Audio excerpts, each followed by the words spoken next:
Hello there, and thanks for joining me once again at my tying bench. This time around I'm going to tie you up another wet fly. It's a very simple pattern, and I like these simple patterns that are easy to tie and catch fish as well.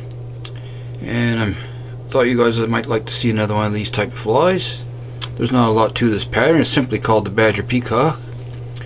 And for the hackle I'm using I guess you could say a medium shade badger hackle. You can use light, or if you have dark badger, you can use. I've tied them with that as well. Whichever color badger hackle you have will do fine. And this is just a cheap Chinese cape rather, and that's all you need for tying these. You don't need an expensive cape. That'll do just fine. So I'll get this guy out of the vise here for you. A fresh hook in. I'll get started. The hook this time is a 3906B must-head wet nymph hook. And I'm tying this guy on a size 12. That's about as big as I tie this guy, and then I go down from there. So I'll do the big side for the video. And thread, I'm using UTC 70 in black for the thread. So we'll get started here by laying a thread base down like we always do, just behind the eye ways, about hook eye length, and we'll wrap back. And I'll go back to about the barb this time, just about. Get rid of that tag end of thread. Okay, now the tail is simply some fibers off one of the hackles off the badger cape here. And I like keeping this fly fairly sparse, so I don't put an overly thick tail on it. And I tie the hackle sparse too, which you'll see when we get to that stage. And I'll measure the tail up with hook shank length. Just tie that on top with a simple pinch loop. And we'll wrap all that excess down forward, just like so here. Alrighty, now I'm going to put a little fine wire ribbon, this just for some extra durability on the fly. I have some really fine copper wire here, so I'll catch that in on the far side there, which would be your side of the fly. And we'll just catch that in, wind that back to in front of the tail. Alright, then we'll come back, make sure that's in there good and secure. I'll stick that in the material clip here for now. Okay, now as you see me in a lot of my flies, I just love using peacock herl for bodies on flies. I think it's one of the best materials we have for tying flies, and I use it in a lot of my patterns. Okay, so I got 3 strands of it here, and we'll snip the tips off. We don't want those. We know how brittle they can be. And I'll catch these in on my side this time. And we'll wrap back towards the tail. Just before we get to the front of the tail, I'll stop, make a dubbing loop with my finger here, come up around, and make a loop. A couple of spins around to lock it in place. And we'll come back to just in front of our tail, and then proceed forward again to where we want to tie off. Alright, so I have my 3 strands of herl here in my loop. I'm going to grab those together. Before I start to twist that up, I'm going to throw in a quick half hitch here. Okay, swing over my bobbin cradle and rest my bobbin there for now. Alright, I'll grab the loop and the herl together like we always do here for making these ropes. And I grab my hackle pliers, I had them here, here they are. Alrighty. And I'll just begin to give that a spin. Alright, and if you wish, you can also take a little bit of Zap-A-Gap, Zap-A-Gap rather, and some lacquer head cement and put on the thread wraps, but this time around I won't do that, just for the sake of the time of the video here. And we'll begin to wrap our body forward. Just keep that noodle tight as you go. You may have to spin it 2 or 3 times before you get to the tie-off point. And just keep the body uniform. Another little twist. Okay, and we're just about to where we want to tie off.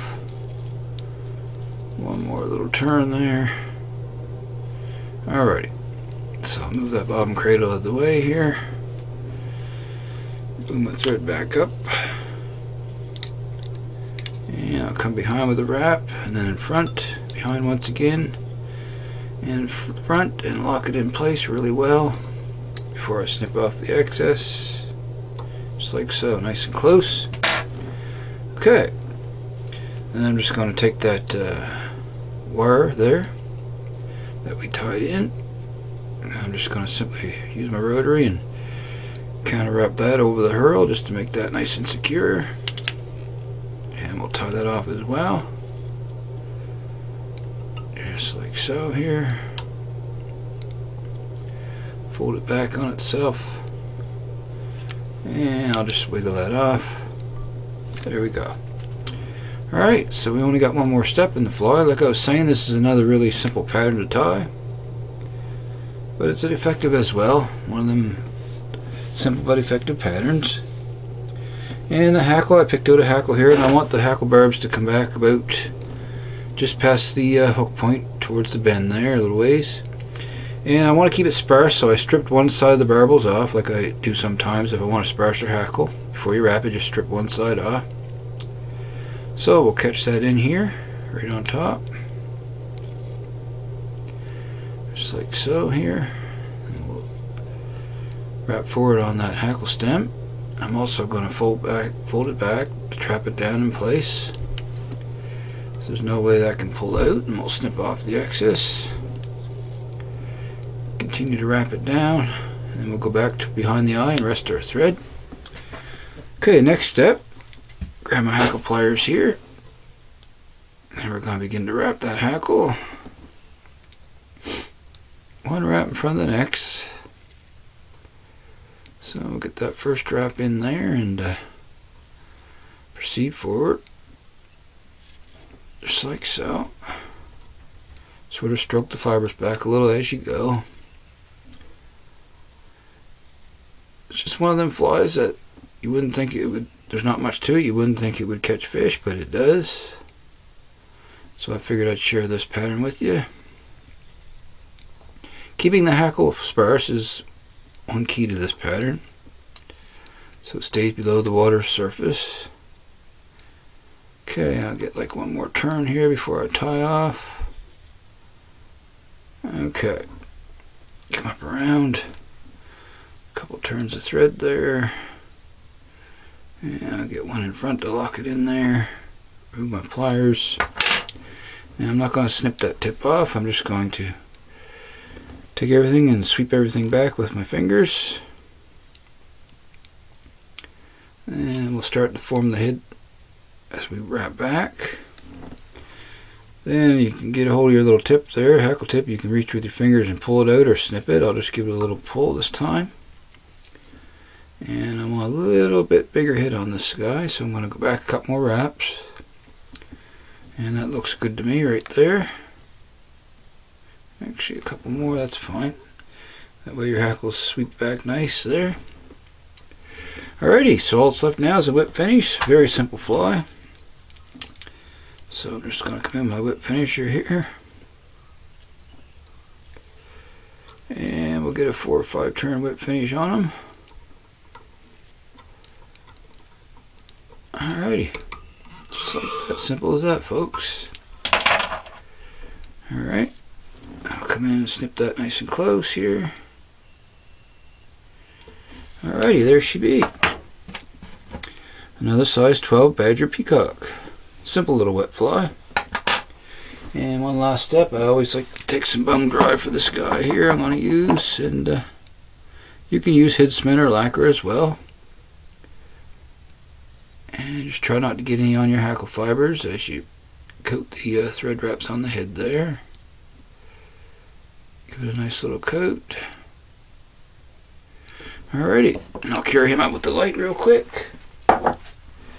Give him a little zap here. Okay. And simple as that. Done deal. So there we go, folks. Another simple little wet fly pattern for you to give a try. Tie them up. Doesn't hurt to have a few of these in your box for sure. Not a hard tie whatsoever. Alrighty. So I want to thank you all for watching once again, and like I always say, if this is your first time seeing one of my videos and you'd like to see more of my flies in the future, consider hitting that good old subscribe button there and throwing a like too. And if you have any comments, put them down below. I'll surely read them for sure, and I appreciate y'all watching. See if I can get a little close up here, and until next time, happy tying out there everyone. I'll see you all again soon, and so long for now, folks.